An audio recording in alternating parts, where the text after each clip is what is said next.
আসসালামু আলাইকুম। এখন শুনবেন সংবাদ শিরোনাম। তেলের জন্য পাম্পে পাম্পে দীর্ঘ লাইন, নতুন দাম নির্ধারণের পরেও ভোগান্তি না কমায় গ্রাহকের ক্ষোভ, সরকারি সিদ্ধান্তের আগে ভাড়া না বাড়ানোর আশ্বাস বাস মালিকদের। দেশে বেড়ে চলেছে হামের প্রকোপ, প্রতিদিনই হাসপাতালে ভর্তি হচ্ছে নতুন রোগী। সংকট মোকাবেলায় সচেতনতা বৃদ্ধি ও টিকা নেয়ার তাগিদ। হজ পালনে এ পর্যন্ত সৌদি আরব পৌঁছেছেন 20,563 মুসল্লি। আজ ঢাকা ছাড়বে আরও 11টি ফ্লাইট। মক্কায় নঈম উদ্দিন মণ্ডল নামে এক বাংলাদেশের মৃত্যু। 2 সপ্তাহের যুদ্ধবিরতির শেষে বেয়াত আরও বাড়ানোর ঘোষণা ট্রাম্পের, অব্যাহত থাকবে অবরোধ। যুক্তরাষ্ট্রের নিষেধাজ্ঞা অকার্যকরের হুঁশিয়ারি তেহরানের। আসসালামু আলাইকুম। এতক্ষণ দেখছিলেন সংবাদ শিরোনাম, এখন দেখবেন বিস্তারিত। রাজধানীর পাম্পগুলোতে জ্বালানি তেলের সরবরাহ কিছুটা বেড়েছে, তবে এখনও আছে অপেক্ষার দীর্ঘ লাইন। জ্বালানি তেলের দাম বাড়ানোর পাশাপাশি পাম্পগুলোতে অতিরিক্ত 20% সরবরাহের পরেও এখনও কমেনি ভোগান্তি। গত রাত থেকেই এখনও পাম্পে দেখা যাচ্ছে যানবাহনের দীর্ঘ সিরিয়াল, যা ছাড়িয়েছে 1 থেকে 2 কিলোমিটার পর্যন্ত। যানবাহনের চালকরা বলছেন, কেউ সন্ধ্যা থেকে, কেউ বা মধ্যরাত থেকে দাঁড়িয়েছেন তেলের লাইনে। আজ থেকে সরকারি নির্দেশনা অনুযায়ী ফুয়েল পাসধারীদের 1200 টাকার, পাস না থাকা চালকদের দেয়া হচ্ছে 700 টাকার তেল। এতে বাইক চালকদের তোপের মুখে পড়ছেন পাম্পের কর্মচারীরা। পাম্প মালিকরা বলছেন, সরকারের ঘোষিত অতিরিক্ত জ্বালানি সরবরাহ করায় আগের তুলনায় কমেছে সংকট। তেল না পাওয়ার যানবাহনের সংখ্যাও কমেছে অর্ধেকের বেশি। সরবরাহের এই ধারা অব্যাহত থাকলে আগামী কয়েকদিনের মধ্যেই এই সংকট কেটে যাবে বলেও প্রত্যাশা তাদের। সরবরাহ কিছুটা বেড়েছে আগের তুলনায়, ফলে যাত্রীদের যে পরিমাণ চাপ বা চাহিদা, সেই পরিমাণ সেই জায়গা থেকে কিছুটাও চাহিদা পূরণ করতে সক্ষম হয়েছে পাম্প মালিকরা, তেমনটাই তারা জানাচ্ছেন। আর সকাল থেকে যদি পাম্পের চিত্রটি বলি, সকাল 10টা থেকে পাম্প থেকে তেল দেওয়া শুরু হয়েছে। আর সেই তেল নেওয়ার জন্য যথারীতি গত রাত থেকেই অনেকেই দীর্ঘ লাইনে দাঁড়িয়েছিলেন এবং আমরা সকালে এসে তাদের সাথে কথা বলছিলাম। বিশেষ করে বাইক চালক যারা রয়েছেন তাদের সাথে কথা বলছিলাম। তারা বলছেন, কেউ সকাল থেকে, কেউ মধ্যরাত থেকে, কেউ সন্ধ্যা থেকে দাঁড়িয়ে আছেন এই তেলের জন্য। কিন্তু বিপত্তি বেঁধেছে সকালে যখন তারা তেল নেওয়ার জন্য ঠিক কাউন্টারের সামনে আসছেন, তখনই তাদের কাছ থেকে চাওয়া হচ্ছে ফুয়েল পাস। আর এটি নিয়েই মূলত কিছুটা বাকবিতণ্ডা হচ্ছে। যদিও পাম্পের যে কর্মচারীরা রয়েছেন বা যারা তেল সরবরাহ করছেন, তাদের দাবি সরকার থেকে যে নির্দেশনা দেওয়া হয়েছে, সেখানে শুধুমাত্র যাদের ফুয়েল পাস রয়েছে তাদেরকেই 1200 টাকার তেল দেওয়া হচ্ছে, এবং আর যাদের ফুয়েল পাস নেই তাদেরকে 700 টাকা দেওয়া হচ্ছে, এবং বলে দেওয়া হচ্ছে যে পরবর্তীতে ফুয়েল পাস ছাড়া যারা আসবেন তাদেরকে কোনো প্রকার তেল দেওয়া হবে না। গত 24 ঘন্টায় হাম ও হামের উপসর্গ নিয়ে মহাখালীর ডিএনসিসি হাসপাতালে 2 রোগীর মৃত্যু হয়েছে।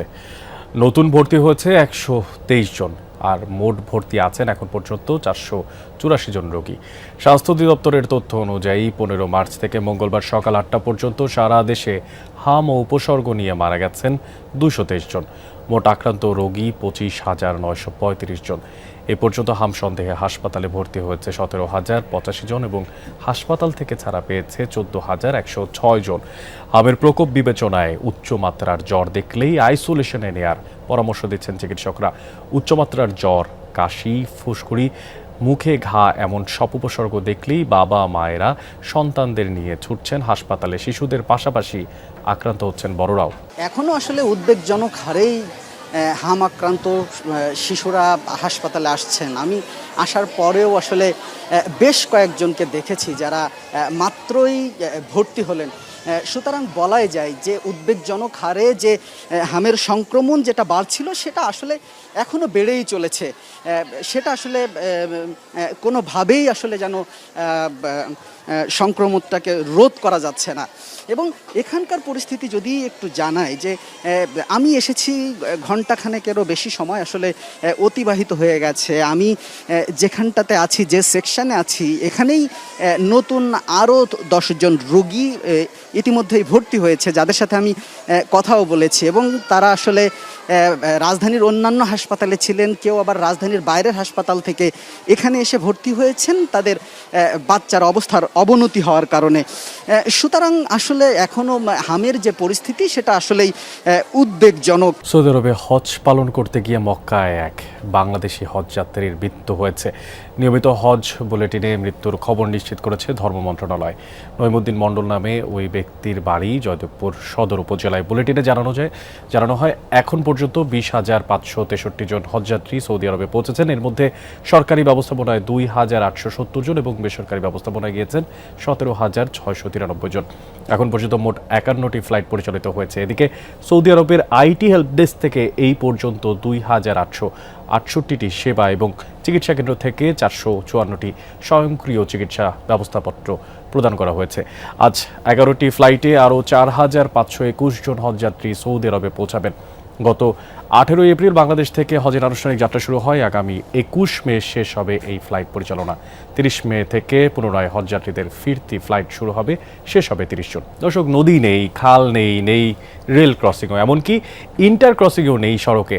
তারপরেও প্রায় 13.5 কোটি টাকা খরচে ঢাকা আরিচা মহাসড়কের নয়াডিঙ্গি বাসস্ট্যান্ড এলাকায় নির্মাণ করা হচ্ছে সেতু।